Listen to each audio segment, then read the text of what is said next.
যে একটি সুষম ষড়ভুজের একটি অন্তস্থ কোণের পরিমাণ কত, এটা আমাদের বের করতে হবে।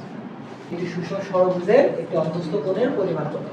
তাহলে অন্তস্থ কোণের পরিমাণ বের করার আগে আমরা ছোট একটা সূত্র দেখব, যে কোনো একটি বহুভুজের অন্তস্থ কোণের সমষ্টি কত হয় সেটা আমরা কিভাবে বের করবো। হ্যাঁ, অন্তস্থ কোণটা আমরা বুঝতে পারছি। আমরা যদি একটা বহুভুজ আঁকি, এখানে এই যে একটা বহুভুজ, এটা পঞ্চভুজ হলো, মানে ভিতরের কোণগুলো, ঠিক আছে, এইগুলোকে বলা হয় অন্তস্থ কোণ। তাহলে এই ভিতরের কোণগুলোর সমষ্টি কত হবে? সমষ্টি হবে হচ্ছে 2n - 4 সমকোণ। 2n - 4 সমকোণ। ক্লিয়ার? এটা কি হলো? সমষ্টি, মানে টোটালটা যোগ করলে কত হবে, বুঝাতে পারছি? এখন যদি আমরা তাহলে একটা কোণের পরিমাণ কত, একটা কোণ আমাদের এখানে কত চেয়েছে, একটি কোণের পরিমাণ কত। যদি একটি চাই তাহলে দেখতে হবে এটা কত ভুজ। তাহলে এটা আমরা দেখতে পাচ্ছি এটা কত ভুজ, পঞ্চভুজ। তাহলে এটাকে কি করতে হবে, 5 দ্বারা ভাগ। ক্লিয়ার? ঠিক একইভাবে এটা যদি ষড়ভুজ হয় তাহলে এটাকে আমরা কি করব, 6 দ্বারা ভাগ করব। বুঝাতে পারছি কিনা? এই সূত্রটা কি আমরা বুঝতে পারছি?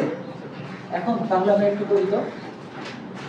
আমরা এই সূত্র অনুযায়ী আমরা কি জানবো, 2n - 4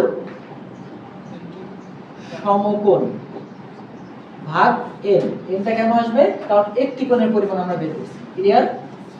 একটি কোণের পরিমাণ, ঠিক আছে? ওকে, এখন এইখানে যদি আমরা দেখি এখানে n কত বলো তো, n কত? এই যে আমাদের কি বলেছে, ষড়ভুজ, মানে n কত, 6। তাহলে 2 × 6 - 4 6 ইনটু এটা কত, সমকোণ না? সমকোণ মানে কত, ক্লিয়ার?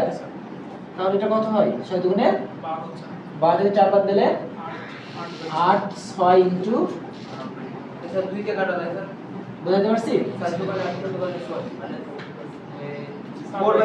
4 3 ক্লিয়ার? 3 4 12, তার মানে কত হলো, 120 ডিগ্রি।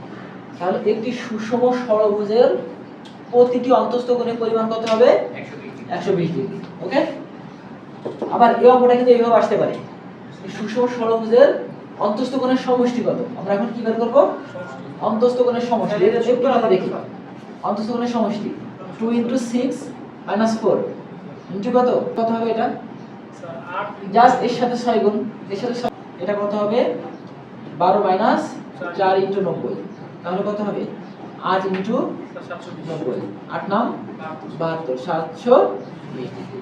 বুঝতে পারছি? এখানে যদি আমরা 6 দ্বারা গুণ করি, 6 12 72, মানে কি 120 ডিগ্রি। ক্লিয়ার? তাহলে এটা আমরা বের করলাম অন্তস্থ মোট কোণের সমষ্টি, আর এটা শুধুমাত্র একটি কোণের সমষ্টি। ওকে।